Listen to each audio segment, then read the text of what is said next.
सहनावतु सहनौ भुनक्तु सह वीर्यं करवावहै तेजस्विनावधीतमस्तु मा विद्विषावहै। ओम शांति शांति शांति।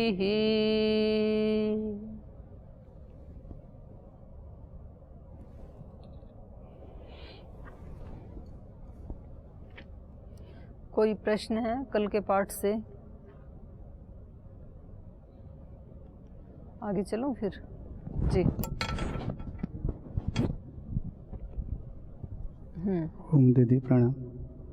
कल जो आपने बताया था श्रद्धा, उस श्रद्धा के बारे में थोड़ा और अच्छा से बताइए। और जो कहानी बताया था वो गुरु के ऊपर श्रद्धा होना चाहिए, उपदेश के ऊपर, आज्ञा के ऊपर, शास्त्र के ऊपर श्रद्धा होना चाहिए। वो गुरु जैसे जैसे बताए वो गुरु के ऊपर श्रद्धा नहीं हुआ। रखो, स्पष्ट नहीं आ रही आवाज। गुरु की आज्ञा के ऊपर श्रद्धा हुआ तो अपना जीवन बचाने के लिए दूसरा कार्य करते करते चला। बाद में वो आग फूट गया, फिर नीचे गिर गया, तो अपने जीवन बचाने में श्रद्धा उनकी हुआ। बिल्कुल मेरे को कुछ समझ नहीं, आप कुछ बोल रहे हैं ये पता चल रहा है। श्रद्धा के बारे में हाँ दीदी कल बताया था, इतना समझ में आया। जो कहानी आप बताया करते हुए एक कहानी बताया था। अच्छा, वो कहानी में गुरु की आज्ञा पालन करने के उनकी दोस्त थे, वो भोजन बंद कर दी। हाँ, उपकौशल की कहानी सुना जी। फिर उसने अपने जीवन बचाने के लिए दूध पी लिया। फिर गुरु जी की पता हुआ, फिर दूध बंद कर दी, फिर गौशाला जाके झांक पी ली। दूर रखो थोड़ा सा। हाँ, उसके बाद उनने अपने जीवन बचाने के लिए फिर आग की पत्ता खा ली। हाँ, वो हो गई, पूरी कहानी हो गई, ठीक है। हाँ, तो ये गुरु के ऊपर श्रद्धा हुई। दूर गुरु के ऊपर श्रद्धा हुई कि अपने जीवन बचाने के लिए बोले। गुरु की श्रद्धा के कारण ऐसा हुआ या? हाँ, या अपना जीवन बचाने के लिए श्रद्धा हुई। अच्छा, मतलब गुरु के प्रति श्रद्धा थी इसलिए पत्ता खाया या अपना जीवन बचाने के लिए खाया, ये प्रश्न है। हाँ, दोनों ही है। गुरु के प्रति श्रद्धा थी इसलिए तो दूध नहीं चुराया, नहीं तो झूठ भी तो बोल सकते थे। जीवन तो दूध पी के भी बचाया जा सकता था। वो कह देते कि मैंने तो पिया ही नहीं, या तो बछड़े का जो है अधूरा वो पी लेते, फिर कहते कि मैंने तो नहीं लिया। तो गुरु के प्रति श्रद्धा थी इसलिए जो गुरु ने मना किया वो नहीं खाया, और अपना जीवन बचाना भी अनिवार्य था, तो इसलिए जो समझ में आया और जो उपलब्ध हुआ सो खाया। तो इसमें क्या पूछना चाह रहे हैं आप? श्रद्धा के बारे में पूछ रहे हैं। तो अपने अज्ञान के कारण जो श्रद्धा हुई उसमें तो उनकी परेशानी हुई। इसको दूर यहाँ रखो, इसको आ रही आवाज। उसकी परेशानी हुई। आप उधर से बोलो, बस ऐसे रखे जी। हाँ, अपने अज्ञान के कारण से जो कार्य किया, अज्ञान से, हाँ, जीवन बचाने के लिए। जो आग की पत्ता कैसे खाए, अज्ञान तो है। हाँ, तो अज्ञान के कारण, आहार के विषय में अज्ञान था। हाँ, तो जीवन बचाने के लिए ये किया। और गुरु जी की ऊपर श्रद्धा थी, वो एक बात मान ली, फिर दूसरी बात चुराई की कर ली। प्रश्न तो नहीं बना, लेकिन कोई आपका क्या कहना है उपकौशल को कि उसमें श्रद्धा के साथ साथ ज्ञान भी होना चाहिए, ये कहना चाहिए? हाँ, ठीक है। तो वो उपकौशल तो कहीं नहीं मिलेंगे, तो आप अपने लिए ही इसको लागू कर लो कि हमारे अंदर श्रद्धा भी होनी चाहिए और श्रद्धा के साथ साथ ज्ञान भी होना चाहिए, क्या खाना है क्या नहीं खाना है। तो आप में से तो सब ज्ञानी हैं, यहाँ कोई आग के पत्ते तो खाने वाले हैं नहीं, तो दूसरे आग के पत्ते खाते रहते हैं। उस वाले आँख का तो ज्ञान है, शरीर किससे रोगी होगा उसका तो ज्ञान है, वो तो नहीं खाते हैं। लेकिन जिससे मन भाव अंतःकरण रोगी होते हैं उससे कौन बचाएगा? जिससे हमें रोजाना परेशानी होती है। जीवन में कहीं आलस्य बढ़ रहा है, कहीं प्रमाद बढ़ रहा है, कहीं अपवित्रता बढ़ रही है, कहीं वाणी के दोष बढ़ रहे हैं, कहीं मन के दोष बढ़ रहे हैं, कहीं भावनाएं आहत हो रही हैं, कहीं भावनाएं कमज़ोर पड़ रही हैं। उससे कौन बचाएगा?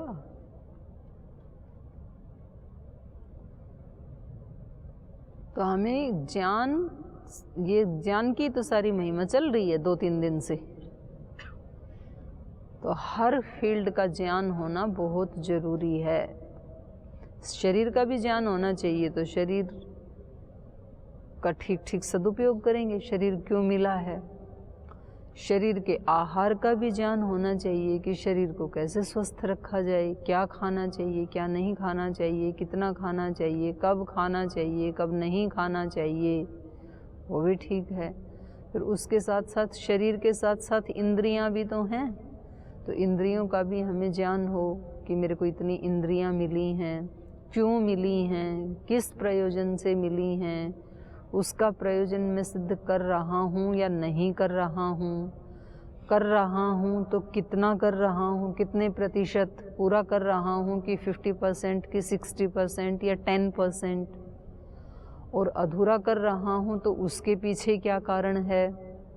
यदि उसके पीछे अज्ञान और असावधानी, प्रमाद, ये यदि कारण हैं तो उनको कैसे हटाया जा सकता है। फिर इंद्रियों के साथ मुझे एक मन भी मिला है, वो मन क्यों मिला है, उसका मन का मुझे कहाँ प्रयोग करना है, कैसे करना है।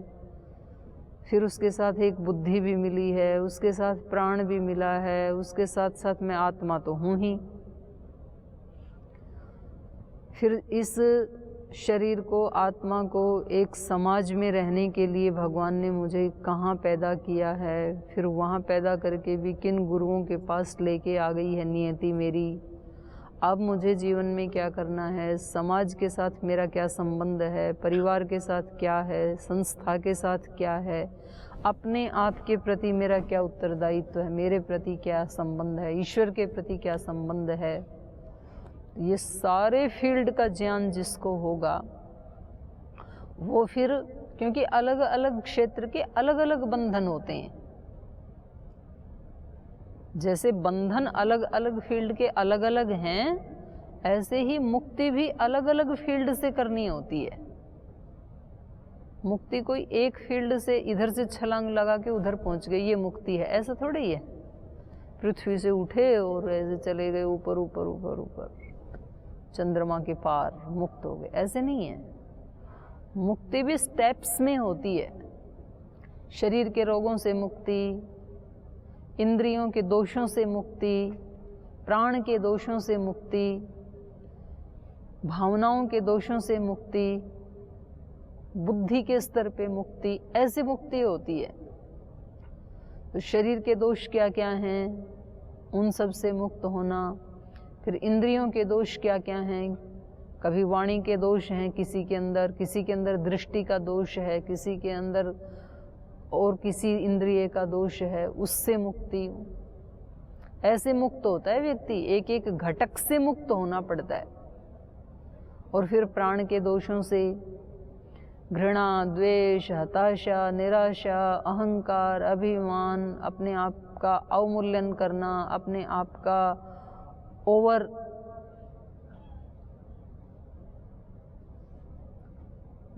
ज़्यादा बढ़ा चढ़ा के मानना अपने आप को, ये सारे प्राण के दोष हैं। तो इनसे मुक्ति एक एक से, तो ये सारी ज्ञान की ही महिमा बता रहे हैं ये। तो उसमें भी फिर कई उपाय बताए थे कि सारी इंद्रियों को संयत करके, श्रद्धा इसमें सबसे बड़ा कारगर उपाय है। श्रद्धावान जो होता है तो एक श्रद्धावान सारे दोषों को हटा देता है, क्योंकि उसकी श्रद्धा जब सबके प्रति है तो सब लोग अपनी अपनी उसको शक्ति दे देते हैं, और उस शक्ति से फिर वो व्यक्ति उससे पार निकल जाता है। जैसे मानो कि किसी गांव में कोई गरीब व्यक्ति रहता है, उसके पास ना कोई मकान है, ना नौकरी है, ना उसके पास कोई पशुधन है, ना उसके पास कोई सोना चांदी जेवर धन है, कुछ नहीं है उसके पास। और उसको अपनी बेटी की या बेटे की शादी करनी है तो उसके पास तो कोई साधन ही नहीं है, मकान भी नहीं है, कहाँ करे। लेकिन उसके दिल में सब गांव वालों के प्रति बहुत श्रद्धा है, विनम्रता है, सेवा का भाव है, सबके साथ वो प्रीति बना के रखता है। तो अब जिनके पास मकान है, कोई बड़ा हॉल है, वो कहेगा कि हमारे यहाँ के कर लो, वो दे देंगे ना उसको एक दिन के लिए। किसी के पास खाने पीने का कोई जमींदार है, उसके पास बहुत खाद्य सामग्री है, तो वो कहेंगे भोजन का प्रबंध हम कर देंगे। किसी के पास वस्त्र आदि की दुकान है या बहुत उनके पास सामर्थ्य, वो कहेंगे कि इसमें सारे वस्त्र जो भी लगेंगे वो हम दे देंगे। तो ऐसे करते हैं ना। और सब लोग मिलकर के उसकी बेटी की शादी कैसी हो जाएगी? जो धनवान की बेटी की शादी भी नहीं होती है, ऐसी हो जाती है उसकी, उससे भी अच्छी हो जाती है। तो एक श्रद्धा ने उसके सारे काम बना दिए। एक भी शुभ गुण होता है, तो इसलिए यहाँ इन्होंने श्रद्धा को सबसे ऊपर रखा। ज्ञान भी, क्योंकि हर फील्ड का ज्ञान होना, तो ये तो बहुत लंबा चौड़ा प्रोसेस है। क्या क्या पढ़ेंगे? अब शरीर विज्ञान को जानने के लिए आप डॉक्टरेट करो, MBBS करो, BMS करो, फिर उसमें भी एक एक दृष्टि का डॉक्टर बनने के लिए आँख के ऊपर गहरी रिसर्च करो। फिर आपको राजनीति शास्त्र जानना है तो पॉलिटिकल साइंस पढ़ो, फिर आपको समाज के बारे में जानना है तो सोशल साइंस पढ़ो, फिर मैथमेटिक्स पढ़ो, फिजिक्स केमिस्ट्री, क्या क्या पढ़ेंगे। तो तब तो जीवन ही नहीं बचेगा, पढ़ते पढ़ते हमारा विद्याएं तो बच जाएंगी, जीवन खत्म हो जाएगा। तो फिर क्या करें? तो फिर बताया कि श्रद्धावान होकर के गुरु के सानिध्य में जाओ। तो वहाँ सांख्य योग में भी एक सांख्य दर्शन में एक सूत्र आता है ना, सारा दानम षटपदवत। बहुत सारे पुष्प हैं, तो किस किस के गुण दोष जानें, फिर उनका प्रयोग करें और फिर स्वास्थ्य को प्राप्त करें। तो कह रहे नहीं है, जरूरी नहीं है उन सब के बारे में जानना। सारा दानम, सार सार ले लो, किसकी तरह? षटपदवत, भंवरे की तरह, मधुमक्खी की तरह। षटपद कहते हैं भंवरे को। भ्रमर क्या करता है? सब फूलों का सार सार ले लेता है और फूलों की भी कोई हानि नहीं करता है। ऐसे योगी सार सार ले लेता है सब शास्त्रों का और उसको घोट करके अपने जीवन में पी लेता है, उसको जीने लगता है, बस हो गए सारे वेद दर्शन उपनिषद। तो इसलिए यहाँ पर इन्होंने श्रद्धा को, श्रद्धा पैदा ही तब होगी जब उससे पीछे का सारा यम नियम आदि हम कर लेंगे, तब श्रद्धा उत्पन्न होगी। तो यहाँ श्रद्धा के साथ साथ ज्ञान, इसकी मनाही नहीं की जा रही है, ज्ञान का तो प्रसंग ही चल रहा है। तो यहाँ इन्होंने बताया था अज्ञश्च अश्रद्धानश्च, दोनों ही बोला ना। अज्ञानी को भी नहीं होगा सुख और अश्रद्धावान को भी नहीं होगा। तो ज्ञानी भी बनना है और श्रद्धावान भी बनना है। श्रद्धावान तो ज्ञानी के बिना हो ही नहीं सकता है। पहले कोई व्यक्ति ज्ञानी होगा तभी तो वो श्रद्धावान बनेगा। तो ज्ञानी तो होना ही होना है। पर कभी कभी ऐसे होता है कि ज्ञान पुस्तक आदि से तो ले लेता है व्यक्ति, लेकिन उसके अंदर श्रद्धा उत्पन्न नहीं होती है। तो इसलिए इन्होंने कहा अज्ञश्च अश्रद्धानश्च संशयात्मा विनश्यति, और संशयात्मा, इन तीन का नाश होता है। इसलिए तीन को छोड़ना है, नहीं बनना है। ऐसे व्यक्ति को न अयम लोको अस्ति न परो न सुखम, ऐसा जो संशय आत्मा है। तो संशय आत्मा आप कहोगे कि जी हम तो संशय आत्मा नहीं है, हम तो संशय करते ही नहीं है, हम तो सब सत्य मानते हैं जो शास्त्रों में लिखा है, जो हमारे गुरुजन बताते हैं, जो वेद में लिखा है, जो गीता में लिखा है, हम तो सबको सत्य मानते हैं, हम संशय नहीं करते हैं। लेकिन जीते भी तो नहीं है वैसा।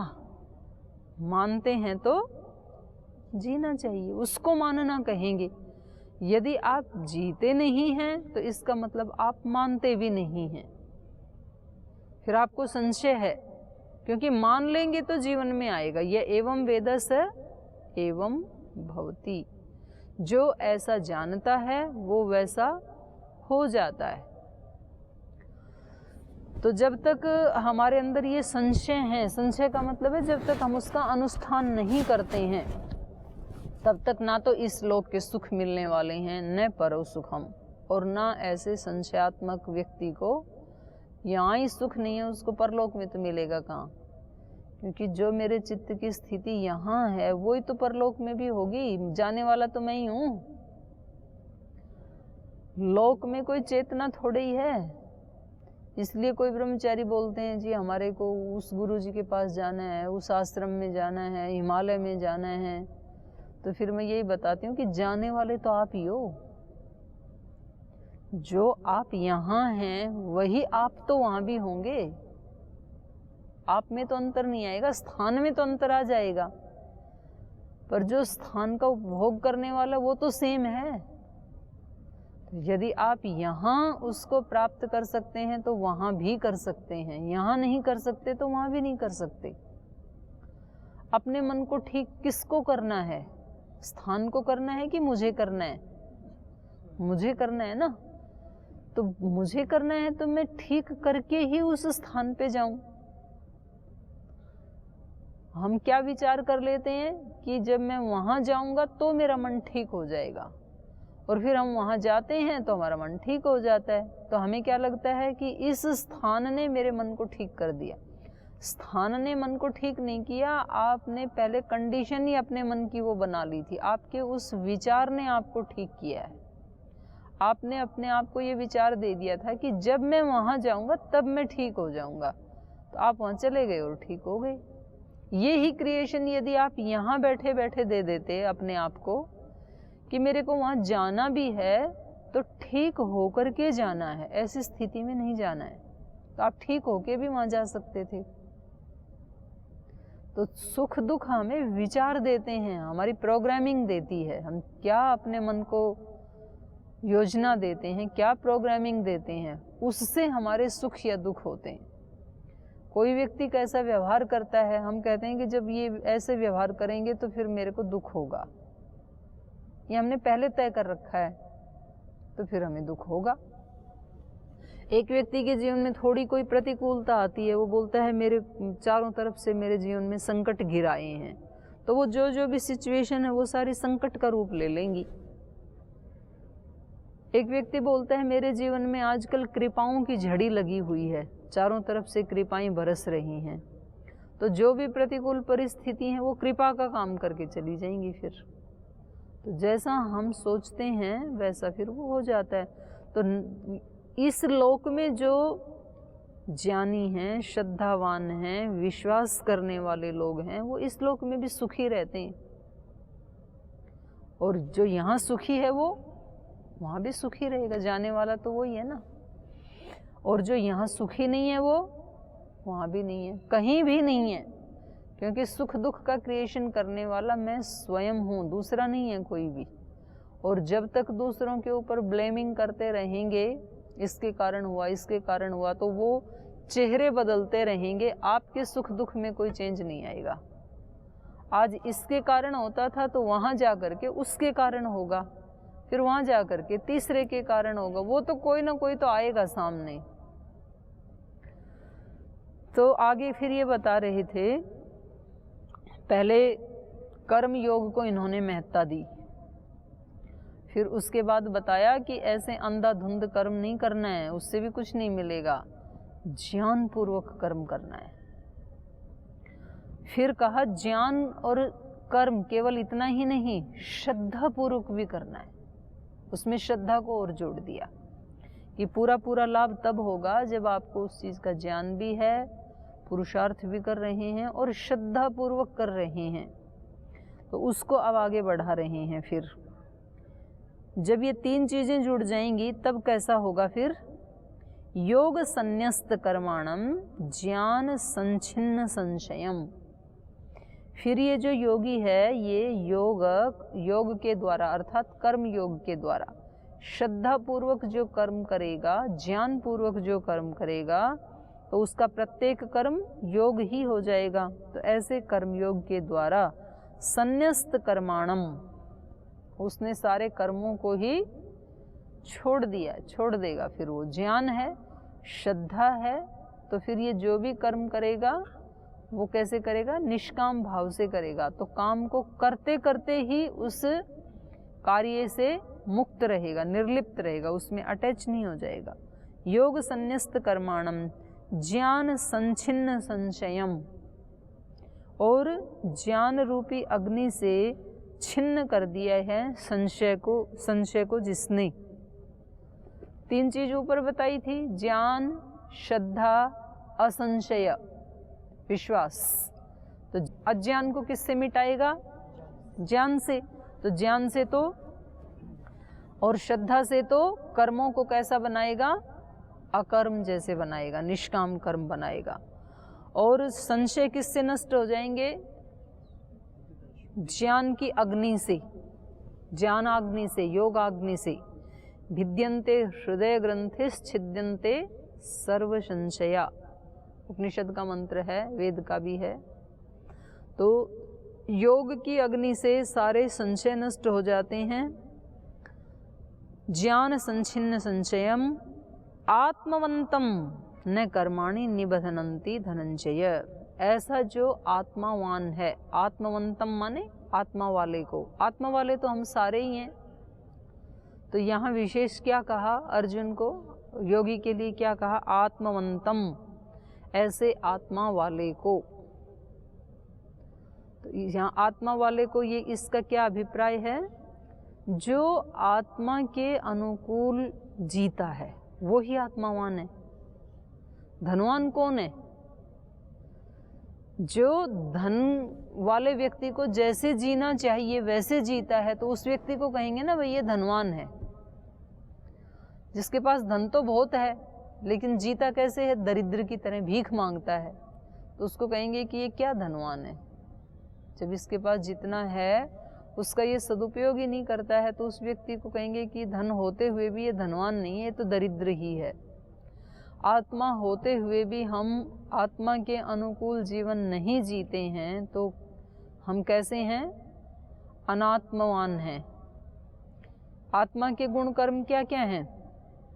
आत्मा का गुण है सदा एक रस रहना, सदा संतुष्ट रहना, सदा प्रेम की स्थिति में रहना, सदा संतोष की स्थिति में रहना, सदा करुणा की स्थिति में रहना, सदा निर्लिप्तता की स्थिति में रहना, क्षमा की स्थिति में रहना, सहनशीलता की स्थिति में रहना। जैसे कि योगी रहते हैं, महात्मा बुद्ध कैसे रहते हैं? एक ही जैसे रहते हैं ना हमेशा। भगवान महावीर कैसे रहते हैं? महर्षि दयानंद कैसे रहते हैं? भगवान राम कैसे रहते हैं? भगवान कृष्ण कैसे रहते हैं? ऐसे थोड़ी उनके जीवन में कोई प्रतिकूलता नहीं आई। भगवान कृष्ण का तो जन्म ही जेल में हुआ, पैदा होते ही बंधन में, पैदा होते ही क्या, गर्भावस्था में ही बंधन में, जेल में। और उसके बाद कभी कोई पूतना जहर पिला रही है, कभी कोई वो बकासुर आकर के उठा के ले जा रहा है, कभी कुछ हो रहा है, कभी कुछ हो रहा है, बचपन से ही। लेकिन इतनी प्रतिकूलताओं में भी भगवान कृष्ण को कभी रोते हुए देखा किसी ने? जीवन में किसी प्रसंग में रोते हुए देखा? डिप्रेशन में देखा हो, 1-2 महीने के लिए आ गई हो? हमेशा उनका चेहरा कैसे रहता है? हंसमुख ही रहता है। तो एक स्थिति में रहना, ये किनका काम है? आत्मावान का काम है। ये जो आत्मवंत, आत्मा वाले हैं, वो योगी सदा एक ही रस में रहते हैं। वो ऊपर नीचे नहीं होते कि अनुकूलताएं आती हैं तो फिर थोड़ा सा घमंड आ जाता है, और यदि कभी किसी ने डांट दिया तो फिर दुखी हो जाते हैं, फिर रोते हैं, फिर किसी से बात नहीं करते हैं, फिर वो 5-4 दिन में उसको नॉर्मल करते हैं। तो ये ऐसे ऊपर नीचे नहीं होते हैं। वो आत्मवंत न कर्माणि निबधनन्ति धनंजय। हे धनंजय, ऐसे जो आत्मावान योगी हैं, जिनके ज्ञान की अग्नि से संशय छिन्न हो गए हैं। इसको संशय था ना अर्जुन को, युद्ध करूं कि ना करूं, युद्ध करने में फायदा है कि युद्ध छोड़ने में फायदा है, आपकी बात मानने में फायदा है या आपकी बात न मानने में फायदा है, भगवान कृष्ण की बात। तो ऐसे संशय थे। तो इन्होंने बताया कि जिस व्यक्ति ने अपने अज्ञान को मिटा लिया, अश्रद्धा को मिटा लिया, तो जो ज्ञानी और श्रद्धावान है और जिसके सारे संशय नष्ट हो गए हैं, ऐसा जो आत्मावान है, अपनी आत्मा के गुणों के अनुसार जो जीता है संसार में, मेरी आत्मा इसके लिए अलाउ नहीं करती है इसलिए मैं ये काम नहीं करता हूँ, उस व्यक्ति की आत्मा अलाउ करती है इसलिए वो कर रहा है, तो वो करे, मेरे को नहीं करना है। ऐसे जो जीता है, तो हे धनंजय कर्माणि न निबधनंती, उसको कर्म बांधते नहीं है। कर्म तो करता है, वो निठल्ला नहीं होता है, लेकिन वो कर्म कैसे होते हैं, उसके बंधन के कारण नहीं होते, मोक्ष के कारण होते हैं। वो उसको और ज़्यादा ऊंचा उठाते ही जाते हैं, और ज़्यादा आनंद में पहुंचाने वाले होते हैं जो निष्काम सेवा करता है। तस्मात् अज्ञान संभूतम हृतस्थम ज्ञानासीनात्मनः छित्त्वा एनं संशयं योगम आतिष्ठ उत्तिष्ठ भारत। अंतिम श्लोक में कह रहे हैं उत्तिष्ठ भारत, इसलिए है अर्जुन उठ, इतना तो समझा दिया, अब तो उठ। तस्मात् अज्ञान असंभूतम, इसलिए तू अज्ञान से उत्पन्न, अज्ञान संभूतम हृतस्थम, हृदय में स्थित जो अज्ञान है, और उस अज्ञान से ही क्या उत्पन्न हो जाते हैं, संशय। अर्जुन को संशय उत्पन्न हो रहा था ना, मानो कि ना मानो इनकी बात, तो ये संशय किससे उत्पन्न होता है, हृदय में स्थित जो अज्ञान है, अज्ञान के कारण।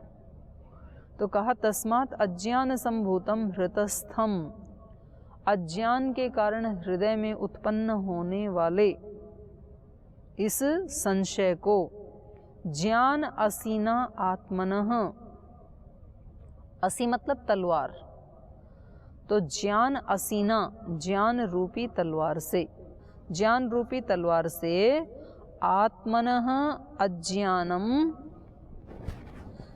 हृतस्थम संभूतम, आत्मा की जो अज्ञान की स्थिति है उसको ज्ञान असीना छित्त्वा, ज्ञान रूपी तलवार से नष्ट करके, एनम संशयम, इस संशय को ज्ञान रूपी, आत्मा का जो ज्ञान है, आत्मनः ज्ञान असीना, आत्मा की ज्ञान रूपी तलवार से इस संशय को नष्ट कर दे। जब हृदय में अज्ञान होता है तो हृदय में फिर संशय उठते हैं, और जब आत्मा में ज्ञान हो जाता है, आत्मा तो ज्ञान स्वरूप ही है, तो वो हृदय के अज्ञान को हटा देता है, तो वो ज्ञान ही अभिव्यक्त हो जाता है। इसलिए यहाँ पर कहा आत्मन ज्ञान असीना, ये संशय किस कौन से ज्ञान से मिटेंगे, ज्ञान असीना, इतना भी तो कह सकते थे, आत्मन ज्ञान असीना ऐसे कहा, तो कौन से वाले ज्ञान से, ज्ञान की तलवार से संशय दूर होंगे, हमारे भीतर के ज्ञान से, आत्मा के ज्ञान से, पुस्तक वाले ज्ञान से नहीं होंगे। पुस्तकें जो पढ़ते हैं ना, वो फिर हम भूल जाते हैं, तो ये वाला ज्ञान हमारा रक्षा तो करता है लेकिन पूर्ण रक्षा नहीं करता है। तो कौन सा ज्ञान पूर्ण रक्षा करता है, आत्मा से उत्पन्न जो ज्ञान है वो पूर्ण रक्षा करता है।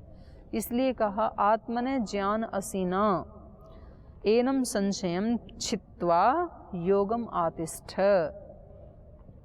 आत्मा के ज्ञान रूपी तलवार से इस संशय का नाश करके योगम आतिष्ठ, योग में स्थित हो जा, योग में ठहर जा। योगम आतिष्ठ उत्तिष्ठ, इसलिए उठ और योग में स्थित हो। तो अब यहाँ पर अर्जुन के मन में ये एक असमंजस पैदा हो गया कि अभी थोड़ी देर पहले तो आप कर्म की इतनी महिमा गा रहे थे कि तू केवल कर्म कर, और अभी आप ज्ञान की और श्रद्धा की इतनी महिमा गा रहे हैं। आप कह रहे हैं कि आत्मा का जो ज्ञान है वो ही सारे संशयों का नाश करेगा, तो मुझे तो फिर ज्ञान की उपासना में लगना चाहिए ना, आत्मज्ञान प्राप्त करना चाहिए। यदि आत्मा का ज्ञान ही सब संशयों का, दोषों का नाश करने वाला है, वो ही सारे कर्मों का भी नाश करने वाला है, तो फिर मैं इस कार्य में क्यों लगूं, युद्ध क्यों करूं, मैं कहीं गुफा आदि में जाके आत्म साधना करूं, आत्मा के ज्ञान को प्राप्त करूं। तो आप मेरे को इस घोर कर्म में क्यों डाल रहे हैं फिर?